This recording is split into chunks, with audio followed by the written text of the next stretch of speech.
Welcome back to the channel, everybody. Let's get after it. The 15-minute cities is something that the WEF has created called C40, and it's called C40 cities. I would urge you to certainly look on the internet about it, and then go to all of the TikTokers and see what they're really saying. Basically, you won't be able to drive a petrol or diesel car anymore. You'll have to buy electric. If you want food, you will get a calorie-controlled system sent to you by text, saying this is what you can eat today, this is what you can have today. If you violate any of these things, they'll freeze your bank account. That is the next step. These are stages in which they're going to implement this stuff, and this was signed up by the WEF, and the WEF has signed up with our mayor in London as the chair, and he has gone around the world to communicate this C40 to all of the countries in the world. And most of the countries are looking at adopting it.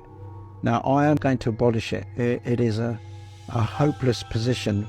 We are going to be in an open prison, or shall we say a COVID, for the rest of our lives. We will not be able to work unless it's in our 15-minute city. It's diabolical. It's not this is not the right thing. And it's been hidden from the public. No one's talking about it. And this is their plan for total control of everybody and everything. And they'll eventually get it. If we don't start pushing back against this stuff and raise our voices loud enough to force them to hear us, then this is the end of everything. This is their goal for total, complete domination and control. It's absolutely terrifying. And I've actually talked to people who think that this is a good idea, as mind-blowing as that is. Hi, my name is Clara, and I am a particle physicist working on the ATLAS experiment at CERN. And I often get questions like this about CERN's logo. Now, some people think that they see a certain number of sixes within this logo, and there are lots of questions about who designed it and other features like that. And so I'm very delighted to say that CERN has heard your concerns, and they have decided that today, in early spring, they are doing a rebranding. We will no longer be called CERN. Instead, we are going to be called NERDS. NERDS stands for the Network of Experiments for Research and Development in Society, and it comes with a brand new logo. CERN has said that the new logo and name will come into action on the 1st of October, so this is to coincide with the 70th anniversary of CERN. Until then, well, you were probably already calling us nerds, so I guess that's not going to change. Hopefully next on the agenda for rebranding is the Higgs boson, because nobody calls it the God particle. That was a terrible idea. Anyone else think that looked like two sixes upside down connected to each other? Yeah, they're trying to pull a fast one on us here. This still looks like they're trying to hide satanic symbolism in it. They just can't help themselves. Have you heard of the 80-year theory? There's this theory that every 80 years, there's a crucial change that ultimately changes humanity. And so he said, we're coming up on 2024. 80 years ago was 1944. Oh, jeez. World War II. 80 years before 1944, 1864 was the Civil War. 80 years before that was 1784, which was the end of the Revolutionary War and America becoming the United States. If we're sticking to this 80-year theory, what's going to happen in 2024? Dude. AI didn't exist. There's so much. That's got to be the most drastic change out of all the 80s. There's this girl who's like an orthodontist or something, and she's pretty popular on TikTok. She's verified and everything. She does videos on oral care. She just saw a video of somebody having a product for oral care, and it's her at the bottom. What? Using her voice and her face and her body and everything to endorse that product. So in that world, she's renowned. They know her, they trust her. So it's like, and she's like duetting the video, like it's wild. And so it's gonna get so much worse. And there's no way of stopping it unless you have a full shutdown, I think. Yeah. You have to have a full internet shutdown. It's too late. AI is in everything. You're not gonna be able to stop it. I honestly don't think that AI will have the opportunity to start destroying everything like it's expected to do.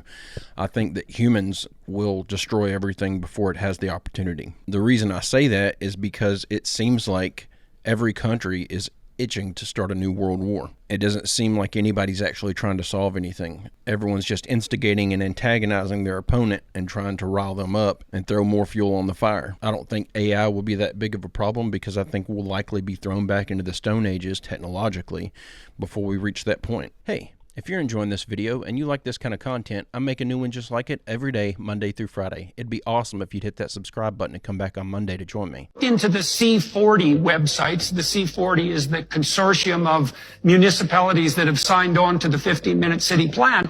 And I read in their own documentation, this is relevant to the tri-state city idea, that their goals are to reduce caloric consumption to 2,500 calories a day by force, essentially, within the next 15 years, to ensure that the peasant class, which is everybody but the elitists, can't fly more than one time every 3 years, to not merely shift private car ownership from fossil fuel to electric, which is fundamentally impossible because the grid can't handle it, but to eliminate 90% of private car ownership so that people are forced to take unbelievably expensive in terms of time utilization and non-existent public transportation systems, and to limit the amount of travel that people can do outside of their neighborhoods. And, and then I watch the legacy media claim that pointing that out is something akin to a right-wing conspiracy, which it most certainly isn't, because you can just find the bloody documentation online.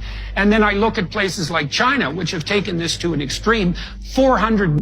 600 million closed-circuit TV cameras in China, one for every 1.5 persons, watching the Chinese all the time, able to monitor them 100% by face, and also to identify them by gait, and to limit their ability to do absolutely anything, to buy, to sell, to travel, to move, to leave their neighborhood, with this top-down surveillance system that perversely and consciously some of the Chinese engineers have actually named Skynet, and in a conscious attempt to produce a positive version of, the absolutely catastrophic, apocalyptic artificial intelligence that was in the bloody Arnold Schwarzenegger movies. And you can't even talk about this stuff without sounding like a raving conspiratorialist, but there it is. Now, tell me more about the tri-state city. So what have you seen? Because I don't know anything about it, neither does anybody else watching, I presume, except for those who've gone down the rabbit hole with you. I was reading a book about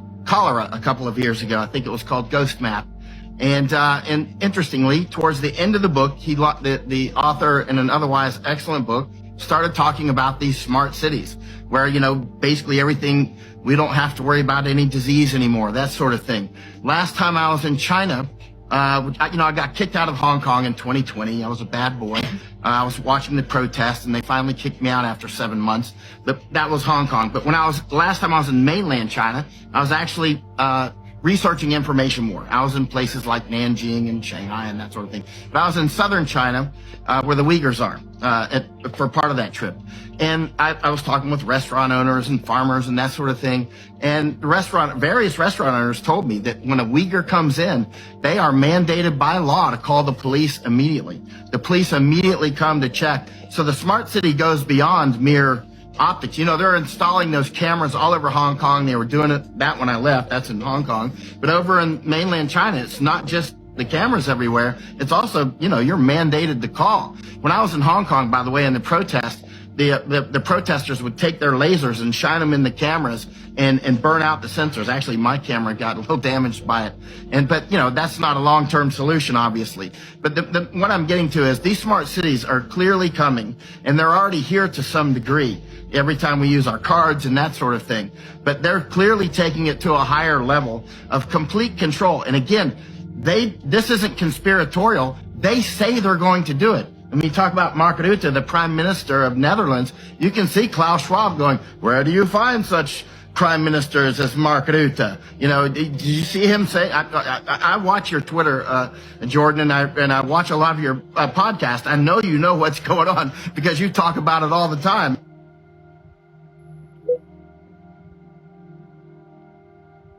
And they want to roll this out in the next 15 years. That's an insane timeline. I just saw a video while I was looking for my clips this morning. I saw a video, I should have saved it and put it in here, of a Chinese office building. It was showing the view of the security cameras, and there was a lady sitting in her office chair at her desk, and there's a green box around her.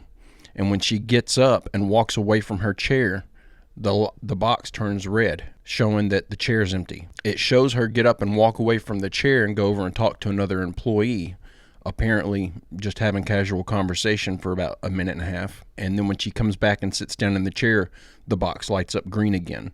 And they're docking her pay for that minute and a half that she's out of her seat. This is going to be total, complete control over every aspect of your life. Does your city have a goal of banning meat by 2030? 14 major American cities are part of a globalist climate organization known as the C40 Climate Leadership Group, which has an ambitious target by the year 2030 of 0 kilograms of meat consumption, 0 kilograms of dairy consumption, 3 new clothing items per year per person, and 0 private vehicles. Nearly 100 cities across the world make up C40, and its American members include Austin, Boston, Chicago, Houston, Los Angeles, Miami, New Orleans, New York City, Philadelphia, Phoenix, Portland, San Francisco, Washington, D.C., and Seattle. Ultimately, the Climate Coalition's goals are inherently anti-human. Banning meat and dairy, restricting calories, and impoverishing the masses will hurt the planet and people. More likely than not, it will do more than hurt people. It will kill people. And they're going to take away our meat as well. The more I learn about this C40 stuff, the more I'm terrified for the future for my children. It's starting to look like there's not going to be anything left that's worth inheriting. And what's so frustrating is I want my children to grow up and have families and get to live and experience life the way that I have. And it's just looking like that's not going to be a possibility in the near future. These white dots are bugs, and there's a good chance you've eaten them before. Raised on cactuses, they're called cochineals. And the acid in their guts makes a vibrant red dye. It ends up in tons of products, from strawberry yogurt to M&Ms to lipstick. Indigenous people across Latin America traded it for thousands of years. It was used in lipsticks, textiles, royal headdresses, and wall art. After Hernan Cortés conquered the Aztecs, he brought cochineal back to Europe, and it quickly replaced European dyes. But then in 1856, synthetic dyes were invented. And these synthetics just about wiped out cochineal production in Mexico. Then in 1976, the FDA banned red number 2, and so began a renewed interest in natural dyes. But at that point, there were almost no cochineal growers left in the country. And this right here shows you just what exactly they allow to be put in our food products. And then they're going to start taking away certain foods whenever they initiate these smart cities. So what kind of foods are they going to allow you to have in your restricted 2,500 calorie a day diet? It's going to be garbage. It's going to be garbage full of chemicals and bugs. Why isn't it red? And the reason is because the only way to keep it red is they pump gases into the packaging that artificially create a red color. So the meat naturally is never that red. When you cut it and it's first exposed to oxygen momentarily, it will bloom, it's called. It'll redden up just a little bit, and then it'll instantly start to brown out unless you pump gases into the packaging for about 10 minutes and artificially create this like red pinkish color. So we get that question a lot. And it's like, they're like, your meat's not fresh because it's brown. It's like, well, actually, it's way fresher. Our meat is brown because 5 minutes later it turns to that brown color, and then we flash freeze it. So you're like eating meat that's like metabolic, 5 minutes old, versus that red fresh meat in the grocery store might be a month old and it's sat like that, but they're using artificial gases in that packaging to create a color that's completely unnatural. Wow. Yeah, so that's kind of an intriguing thing, like on So how would people know if is there anything on a package that someone... Oh no, they don't have to declare it. If your packaged meat looks bright red, then it is filled with artificial gases to create that. Meat doesn't look like that. But like no one knows that. So we were just talking about this in yesterday's video about the red color in meat at the supermarket. I put this in here because it's new information to me. I didn't know that they pump gases into this stuff in order to retain that red color. So even if you're on like a carnivore diet and you're trying to eat healthy and just eat high protein, high fat, low carb, and you're just eating just basic ground beef, you still can't get away from the chemicals. Wow. I'm sorry, but what is happening to New York? Nah. Actually, can't believe I'm saying this. Like, this is mental. So, when you hear of cities sinking, you probably think of Venice or the Maldives, right? Places that are going to be underwater in the next, 10, 20 years. You probably don't think of major cities, especially New York. Apparently, New York is sinking. Yes, sinking, but why? Because the buildings are too heavy. What? Now, if you think this is a load of rubbish, literally look right here. Proper news sources, it's actually documented. On the 300 square miles that New York sits on, there is apparently 760 million tons, which is 1.68 trillion pounds. Yeah. In a recent study done, they evaluated that the city is literally sinking between 1 and 3 millimeters every single year. Doesn't sound like a lot, but it actually is. But they just keep on building. It's like all these cities, London, Dubai, New York, but they're just gonna flipping sink. Literally never even contemplated that, thought it would even be possible, but there you go, learn something new every day. And they're even saying that it could begin flooding and sinking parts of the city by 2050. So yeah, make sure that follow button, I'll keep you updated. So this is the first that I've heard of this, but it's not surprising. New York is one of the most overpopulated areas that exists, but I just think cities in general are a bad idea. This is just another example of what could go wrong if you have too many people in one location. I think everybody needs to spread out and start enjoying the country life a little bit. Silent weapons. I came across this committee hearing for Homeland Security, and their subject matter was what they called silent weapons. Russia has developed a weapon of taking microwaves and converting them into acoustic waves that can cause damage and or death. Every single person that was affected by this described it the exact same way, where they're just sitting in their office and they said all of a sudden there's a sharp pain, typically in their right ear. One dude said it's like taking a pencil and jabbing it into your ear. Another lady said it felt like a drill was in her ear. It doesn't go away. They have neurological damage, basically like amnesia or in like Alzheimer's. He said basically it's designed to penetrate your brain and make you feel like you're going crazy. Oh my god. And eventually leading to your potential death. That's what's happening to me right now. But my theory is the CIA is not letting Homeland Security or FBI or any of the sister agencies investigate it because the CIA is probably using it too. Right. The CIA came out and said, no, that's not what it... Of course. But then the Pentagon. Yeah.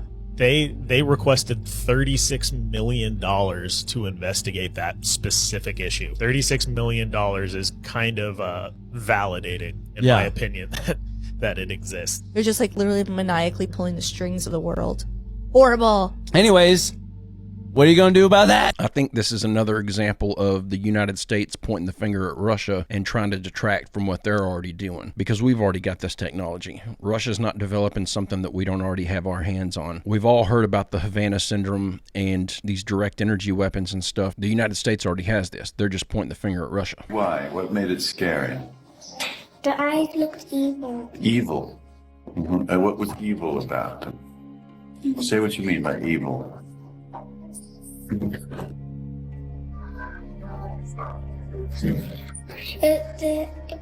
It looked evil because it was just staring at me. With what? Staring at you as if what? As if to do what? As if it wanted to come and take us. As if it wanted to come and take you. That was the feeling you got? That it wanted you to go with it? Did you feel like you wanted to go with it? No. Did you feel, what was the effect on you when you felt it wanted to have you go with it? I just looked away and I started crying. Hey. So that was a interview of one of the children from the aerial UFO incident that witnessed a UFO and creatures land in their schoolyard. So this is a supposed alien sighting, and her view of the creature is that it looked evil. Not that it looked different, that it looked like an alien or just looked like something she had seen on TV or an animal. She doesn't describe it as being human-esque or anything. Her immediate reaction is it looks evil. This falls right in line with the fallen angel or the demon theory. Very fascinating.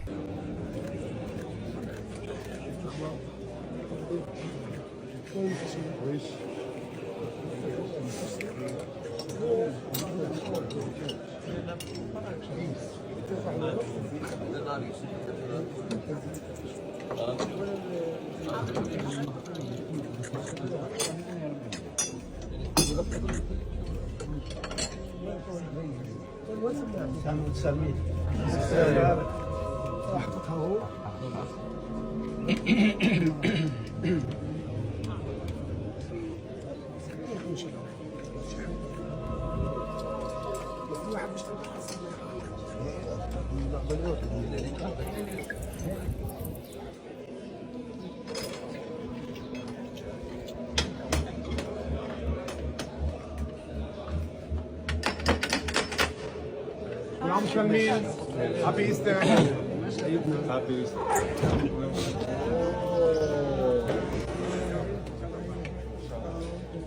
Why would they have built a church with a door so tall that you had to climb a ladder to unlock it? Because they had people that could reach it without a ladder. Convince me otherwise. To me, this is evidence that we had giants at one point. But guys and gals, I'm going to go ahead and end the video there. Before I go, I want to report back on the Canadian treats that I received in the mail yesterday. I did try them all with my kids last night, and the only thing that I didn't really care for were the cheesies. They are like a slightly stale, more oily version of a Cheeto. Aside from that, I literally enjoyed every single treat. So thank you very much for sending me that stuff. That was awesome. It got my kids excited enough. We're going to join one of those mail order services where they send you treats from a different country once a month. It was a lot of fun, so thank you very much. But guys and gals, I'm going to go ahead and end the video right there and get started on my weekend. I hope you all enjoyed the clips we watched together today. Don't forget to come back on Monday for a new video. I'll be back with a new one just like always. Don't forget to hit that like and subscribe button. Go to www.barry-stepp.com if you want to order yourself a shirt or a hat. And aside from that, I hope everybody's having a great, safe, fantastic Friday. Enjoy the heck out of your weekend, and I will see you all on Monday.